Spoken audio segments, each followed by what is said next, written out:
Assalamualaikum warahmatullahi wabarakatuh. Jumpa lagi bersama saya dalam channelnya Cah Ngerong. Di channel ini tentu kita bersama-sama belajar membahas seputar dunia pertanian, khususnya petani kopi bagi pemula.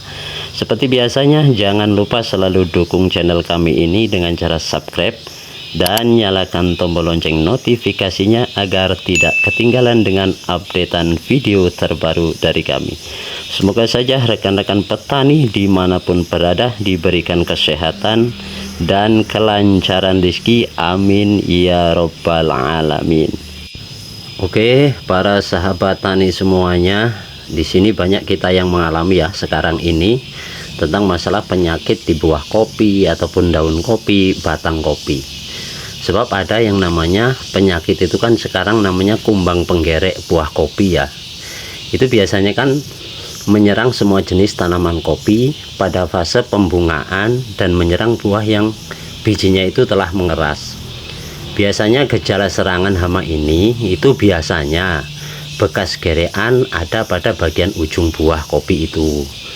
Jadi pada fase pembungaan itu biasanya kan menyebabkan buah tidak berkembang dengan baik. Buahnya biasanya itu berwarna kuning kemerah-merahan. Nah, itu akhirnya gugur buahnya itu. Maka gejala serangan pada buah kopi yang bijinya telah mengeras itu bisa mengakibatkan penurunan mutu kopi karena bijinya itu berlubang. Nah, kalau hal yang seperti ini itu terjadi, kita bisa berupaya mengendalikannya itu dengan cara pemupukan secara berkala itu sesuai dosis anjuran. Jadi itu untuk memicu waktu pembungaan yang relatif seragam. Jadi sehingga dapat memutus siklus hidup hama tersebut.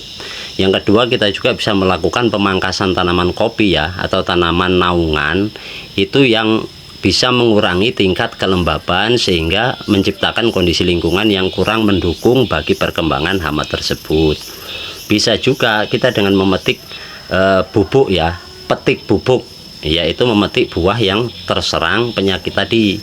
Kemudian buah tersebut itu bisa kita kubur atau kita buang, kita bakar atau direndam menggunakan air panas agar serangga hama dalam buah itu bisa mati. Itu seperti itu untuk mengantisipasinya kita ya. Dan juga ini kan ada juga itu biasanya kan ada hama namanya itu penggerek cabang dan ranting. Jadi hama ini itu biasanya menjadi ancaman nyata ya bagi para petani karena memang mudah beradaptasi dengan lingkungan. Gejala serangan kumbang ini itu biasanya ditandai dengan adanya lubang gerek pada cabang atau ranting, sehingga aliran makanan ke bagian atas cabang itu bisa terputus, mengakibatkan bagian tanaman tersebut itu mengering atau daun cabang atau rantingnya yang digerek akan layu, menguning, itu mengering, kemudian diikuti dengan mengeringnya ranting di bagian atas lubang gerekan tersebut. Nah, itu sekarang kan banyak yang terjadi seperti itu ya. Kalau yang terjadi hal yang seperti ini, itu kita bisa mengantisipasi dengan mengendalikan hama ini itu dengan cara memotong saja ya, potong dan memusnahkan bagian tanaman yang terserang atau dengan cara membakar bagian tanaman yang terserang agar telur-telur ulat dan kumbang yang masih ada di dalamnya itu bisa mati. Itu untuk mengantisipasinya seperti itu. Nah, ini juga ada juga ya, ini yang namanya penyakit karat daun juga kan ada. Itu penyakit ini itu biasanya menyerang semua jenis tanaman kopi mulai dari Arabica, Robusta. Gejala penyakit karat daun ini ditandai dengan terdapatnya biasanya bercak serbuk berwarna kuning itu pada permukaan atas dan bawah daun. Daun yang terinfeksi itu biasanya akan berubah warna menjadi coklat, mengering, kemudian gugur. Nah, serangan berat dari jamur ini itu mengakibatkan hampir seluruh daun kopi gugur dan pohon menjadi gundul.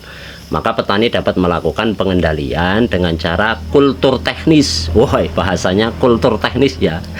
Seperti penyiangan lah, pemupukan yang berimbang, pemangkasan, dan pengelolaan naungan agar dapat menurunkan intensitas serangan karat daun tersebut. Itu seperti itu. Terus ada juga namanya penyakit jamur upas. Biasanya buah kopi, gejala khas dari serangan jamur ini adalah layu mendadak pada cabang atau ranting. Gejala awal itu biasanya ditandai dengan adanya lapisan jala berbentuk sarang laba-laba berwarna putih. Itu menyerang bagian bawah cabang ya atau ranting. Kemudian itu membentuk kerak berwarna merah pada bagian cabang, dan itu menjadi bintik-bintik kecil berwarna oranye. Itu kemerah-merahan pada kayu. Kelembapan itu merupakan faktor yang menyebabkan terjadinya penyebaran penyakit jamur upas, terutama pada daerah dengan curah hujan tinggi biasanya, dan pada kebun-kebun yang lembab karena pemangkasan dan cahaya matahari itu yang kurang. Itu bisa kita antisipasi dengan hal yang seperti itu tadi. Semoga bisa bermanfaat ya. Terima kasih. Assalamualaikum warahmatullahi wabarakatuh.